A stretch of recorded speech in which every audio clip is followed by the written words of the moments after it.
everybody. Lewis here from Ropeadope with Fabian Brown. We're here in East Philadelphia, getting ready for episode 3, number 3 of Ropeadope TV. We're still playing around with things, but we're getting a little better at it, are we? Yeah, we're getting a little better. There's nowhere to go but up. Actually, we are feeling pretty good. I certainly am. Put on a little jacket today to celebrate here. Episode 1 launched while you were away on YouTube and on Ropeadope and a couple of other places, and man, I think people liked it. So I was very nervous about it, but it's pretty cool. A lot of views and a lot of positive feedback. So. Yep, and it's really helping us, guide the vision. I have a ton of ideas now. Like, things are just popping all the time about where we can go with this, and hope people keep listening, and I hope the audience grows, and we'll take this forward. What do we got on schedule for today? We came in with a little bit of music that is unreleased, and I hope that my good friend Billy Polo up in New York thinks that's okay by the time this thing comes out. I have no idea who it is. Okay. Came out of Prince Polo Studios up in Brooklyn, New York. And it's one of several. He sent me about 12 tracks. And nothing was tagged. Nothing was labeled. So what's interesting is they all just have that solid Polo sound, So be looking for some of this stuff to come out next year. I'm not even going to mention names because I don't know who they are. That Barry sax is nice. I like it. I'm a big fan of the old reggae from mid-60s to early 70s, mid-70s. Just got a vibe to it. And we'll have some more coming from Billy later in the show. Exciting. I rearranged this playlist a couple times, so what we've got coming up now is a track from a New York band. Again, we stretched the genre, moving a little into the rock thing, but I'd like to hear what you think about all this.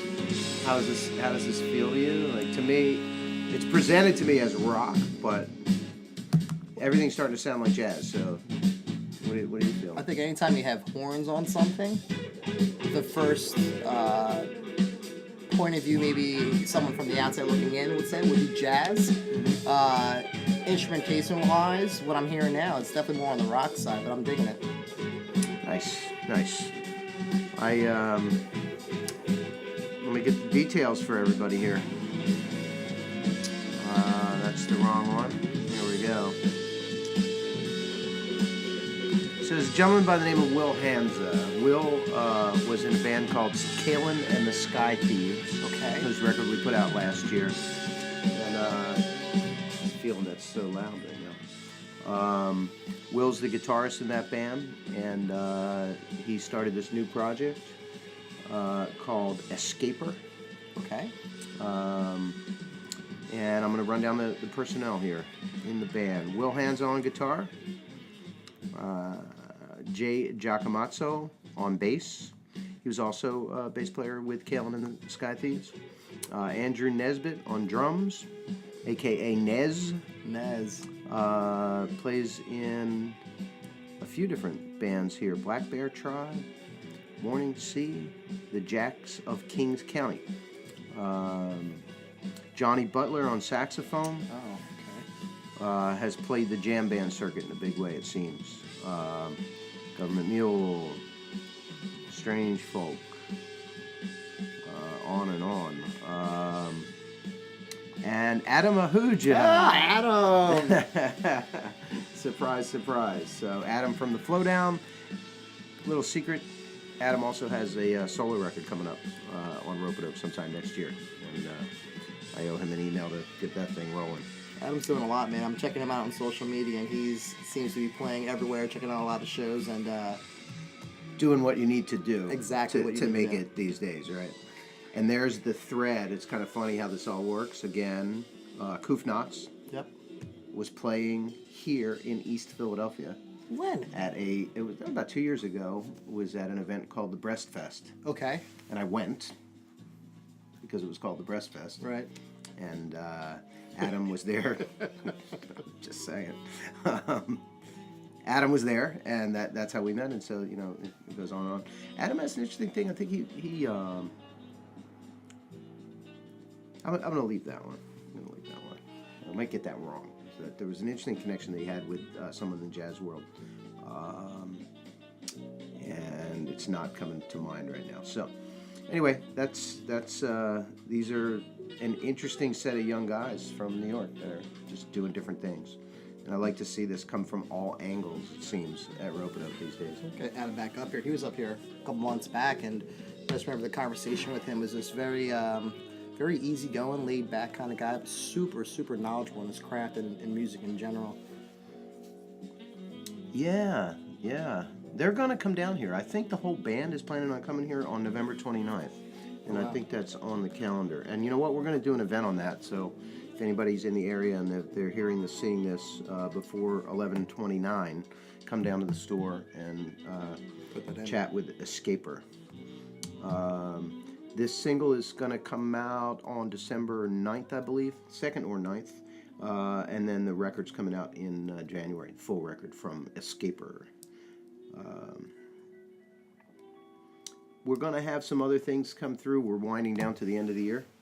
Yeah. So when I was programming today, it's like, well, there aren't that many releases left for the year. I think we're going to round out the year at like 49 releases in 2016, but we kind of keep November, December, January sort of open, so things are slowing down. Although there are probably some surprises coming up from Artist First Records. Nice. The JJX album is already out, but Sugar Tongue Slim coming up, Philly rapper. And there is rumor, and it's not rumor anymore, of a live Diggable Planets recording coming out on Artist First Records. So look for that. Diggable Planets. So here we are. We're coming to the end of the year. Time of reflection. I think a lot about what Ropeadope is, and what our mission is, and what the vision is, what this label is doing. And as you know, we always try to do things a little bit differently. This is proof. And I felt like it would be good to take some time in some of these shows to talk about what Ropeadope does, why we do what we do. I think a lot of people have an impression. A lot of people. Tell me if you think I'm right, or if you agree. I mean, a lot of people think a record label is cool, but they don't actually know what a record label specifically does. 1,000%. It happens all the time. People are like, "Oh, that's cool," but then they don't know. Then they will ask. They'll be like, "What exactly do you do?" I think that traditionally most record labels have taken on a lot of roles, and one of them is artist development all the way through back in the day, and really just kind of like making artists fit the market, building them and getting them out there. We do things a little differently, and really the seed for us doing things differently is partly because I just like to do things differently, but the real reason is necessity. Like, it's pretty difficult out there in the last 10 to 12 years at least for artists to make records, to make a living, to get out on the road, to make it to the next level, as they say, or to break, things like that. So I've taken a completely different approach. And the vision or the mission that I'm trying to implement, that we all are trying to implement here at Ropeadope, is one of a collaborative community of people who are networked together with common tools that we can help provide. And the real thing is, we want every artist that's involved with the label to have full control of their business, because we don't particularly agree with the way the music business has run in the past, and that is a very talk about the 1% versus the 99% that people are talking about now out in economics and in other businesses and in the world. that is really what the music business has been like.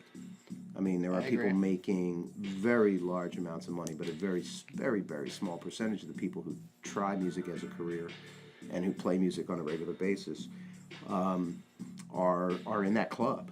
And everybody's clamoring to get in, you know, to try to get up there so that they can break. And there's validity to, you know, sort of breaking to a point where suddenly a lot of people know about you. So there is momentum. We saw it with Snarky Puppy. But what Ropeadope is really trying to do is take a different approach in order to help establish, and just do our part, help establish more of a creative middle class, like a more lateral lifting of all boats, I think is one of the best ways I've ever heard. Like, let's lift all boats. And it's kind of like the teach a man to fish kind of thing from back in the day. And I think, you know, when I hear more and more about, there we go with the shuffle again, buddy. Somebody send us instructions on how to stop an iPad from going on shuffle. I can run a record label, but we can't figure out an iPad. Okay. Maybe someone watching from Apple will send us an email and give us a tutorial video on how to run an iPad and for it not to shuffle. We'll see, although what I just said about the music business, they may not be willing to help. Are they part of the solution? I like where you're going. It sounds like you're defining Ropeadope as a record label, as a partnership for artists and for musicians. Well, it really models off of what the internet has done to shift our society. It's not really a partnership. It's not a co-op. It's not a commune. It's not a community even. All of the old words don't even fit. Okay. The internet has shaken everything up. And I've read some very interesting books, not the least of which is from Jeremy Rifkin, called Zero Marginal Cost Society. And it talks about how the internet can now connect thousands or millions or billions of people. Yep. And you can leverage that power in the larger connection of people. Okay. Here's the best example in his book. In Germany, he was instrumental in getting solar panels in 1 million homes. So the key thing about that is now there's 1 million networked solar homes in Germany, and they represent 51% of the power grid. Off the grid. Well, they're in the grid, but that's it. See, that's it. It's not off the grid like a community, we're not going over here to do this. We're doing it right here. They're part of the grid, but now 1 million people are supplying half the power. Wow. Instead of 1 or 2 or 3 or 5 or 10 companies, right? So instead of a vertical structure where there's a guy at the top who runs this company who has this power, now it's in the hands of 1 million people. So the technology of the internet allows us to have a more evenly distributed, or just distributed. It doesn't have to be even. That's where it's different from a co-op or a community or socialism or any of those kinds of things. It's just distributed amongst more people, the power. Right? So that's essentially what we're trying to do. And the key thing that people need that you don't get in the vertical system are the tools. Be able to share information. Like, we work on tools, and I'd love to do a lot more. We're very limited in what we're able to achieve. But, we'd love to have maps of all the people that are involved in music, so that bands could know where to play, where all their fans were, so that they could book gigs in the place where the fans are closest. Like, find the closest venue to all these people, instead of just going with the old model. Like, well, we'll try New York, we'll try Philly. In this case, they're at the club, right? Or they're at the mercy of the club. If they knew where the fans were and sold the tickets in advance, they'd just call up the club and say, hey, I'm bringing 500 people to your venue, on this date. And everybody wins. How much will you pay me? And the club owner's like, well, yeah, that's great.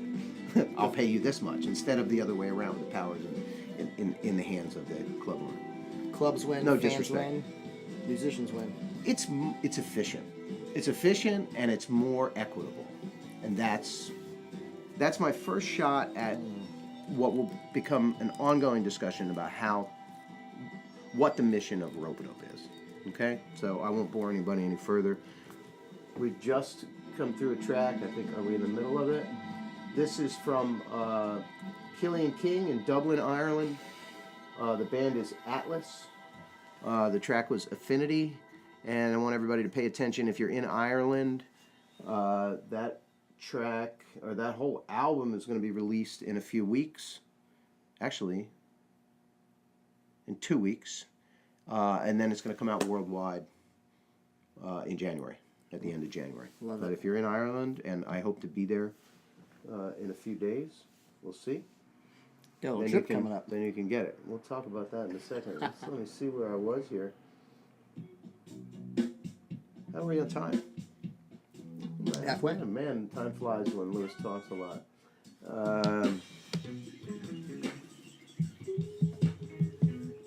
Well, there you go. I think we'll move on from that. That's serious stuff, folks. Serious stuff.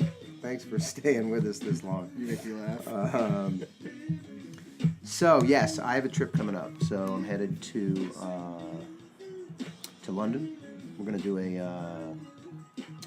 after party and sort of a press invitation gathering, press radio, tastemakers, people who are interested with, in collaboration with Blue Note Records, Robert Glasper Experiment, Yes. and Terrace Martin. This will probably air right after it happens or right before, we'll see, but at a club at the Ace Hotel. I'll be meeting with different people in London. It's the London Jazz Fest, so Terrace is playing, I think, on the 12th. On the 13th, we're doing a video with Terrace. On the 14th, I'm off to Paris.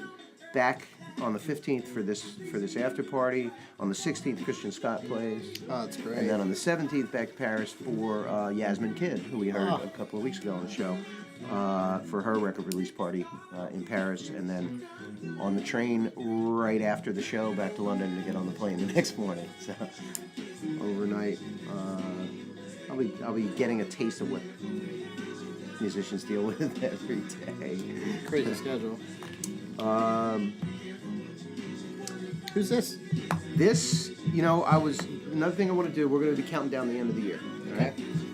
And we're going to run through all the records that have come out in the last year. This came out end of 2014, but I feel like it's a 2015 release because it was like a November thing. Okay. And we really didn't get kicking and people listened to it until we got into January.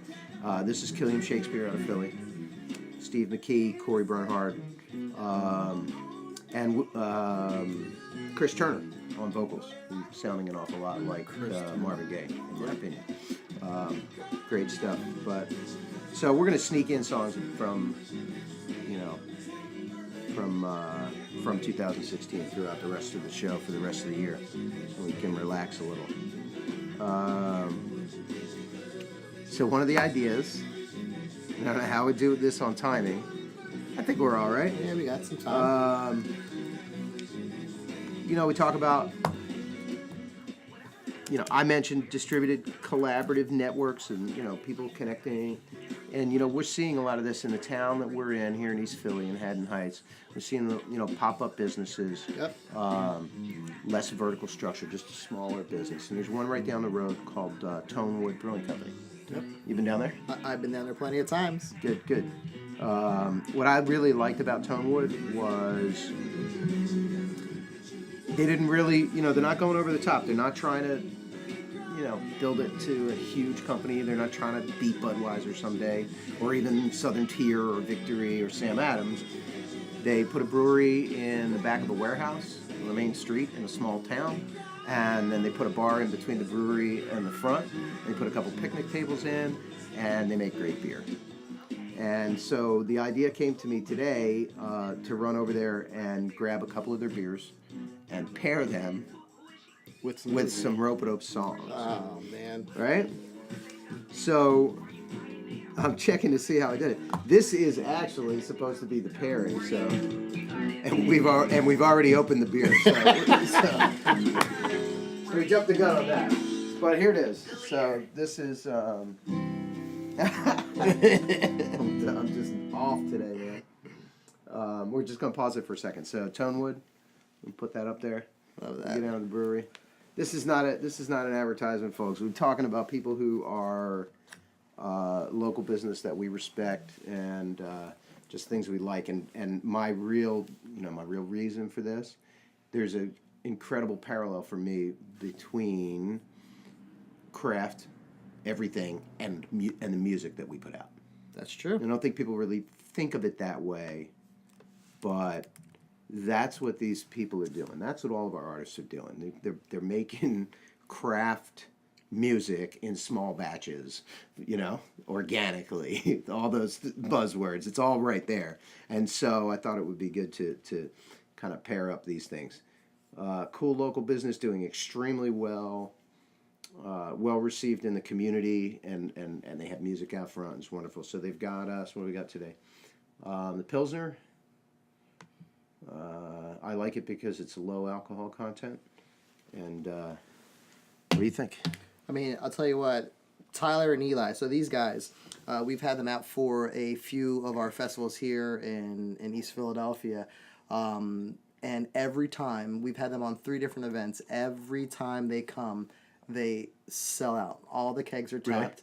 Really? They are literally the most popular brewery that comes to our pop-up events. And is it because of the quality of the beer, or is it because of the quality of the beer and the fact that they're small local? Well, I think business. It's quality of the beer, small and local, but when you go to get a beer from Tonewood, the conversations that are being had, the exchange, the familiarity that you're going to have with the owners of the company and the people who will work with the company, yep, is first class all the way. And but they said at small scale, so that like the owner's right there. Correct. And he's always going to be. I feel like he's always going to be there. He's not going to be in the back office like No. in 5 years, going like, I can't talk to the people. No. He's just going to be right there. He's not, It's great. at the beaches somewhere in a remote island enjoying all the money coming in. He's Or even just in the office, stressed out and telling people what to do. He's just going to be making his beer. hands on.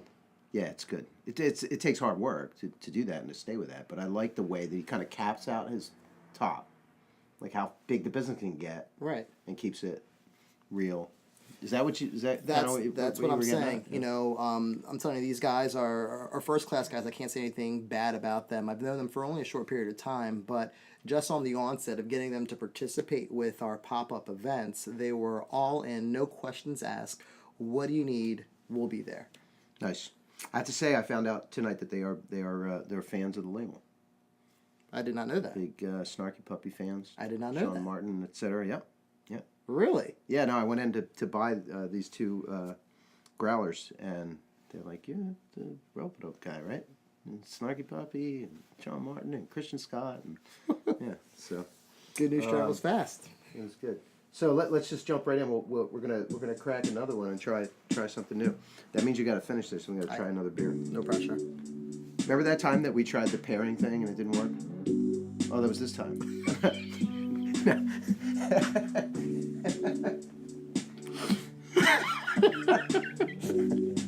Oh, that time? Yeah, we'll see. This time.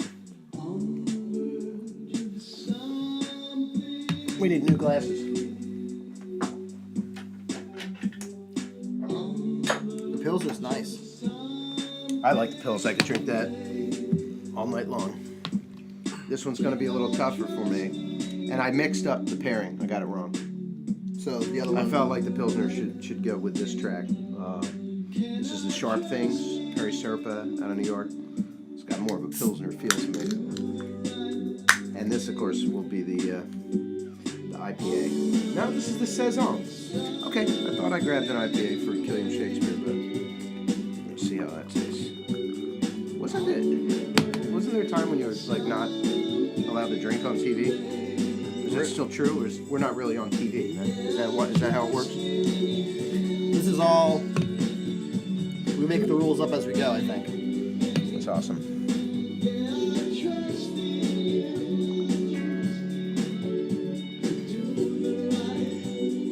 Whoa. For those of you at home, it tastes exactly like the movie. It really does. It really does. That's fun. I like doing that. We can go a long way with this. There's around the world just a huge, not one big movement, but thousands, if not millions, of independent movements like this. People are capping the upside just saying, I just want to do this because quality of life is important to me, community is important to me, quality of the product is important to me. It's really retro, but with the technology, right? So what will happen? What would it look like, in your opinion, of course, what would it look like for the Tonewoods of the world, the Ropeadopes of the world, starting to play nice with one another?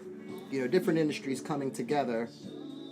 You know, you used the word earlier before we got on. I think the word was culture.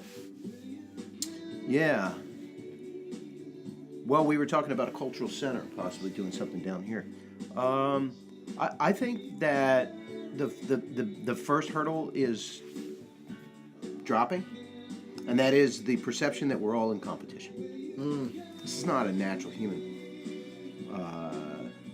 instinct.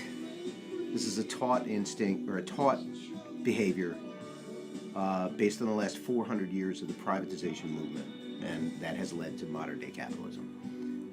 That we are all in competition for some limited supply of money. And if you notice, it doesn't seem to be a limited supply of money for some people. for others there are, right? So that's step one. That's what's happening. And you know, people are realizing that doing things collectively, doing things collaboratively, sharing things is actually more beneficial to, you know, Graham Alexander talks a lot about the Victor Record Company, and they spurred healthy competition to grow the music industry, because at the beginning, people didn't buy music and listen to it at home, so they were afraid that people wouldn't do that at all. So they had the competitors came together. So that step one is the mentality, and step one is understanding that you can work together with people without losing anything, right? And you actually gain things.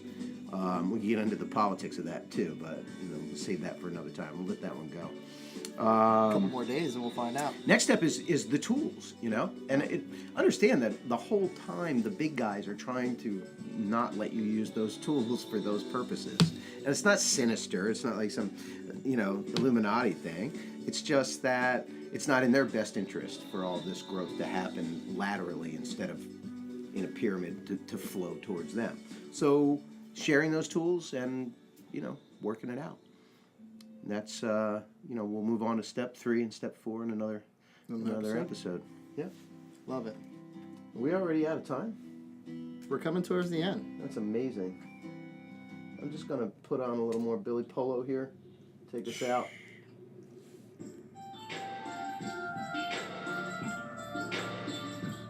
Billy will come in and tell us. We'll add it to the comments on YouTube. Subscribe to the channel so you can see changes, and you'll see what this music is. You know, as that information becomes publicly available. Subscribe to the channel. Visit Ropeadope. Support your local musician And your local breweries. And breweries, absolutely, and many other things. Thanks, Fabian.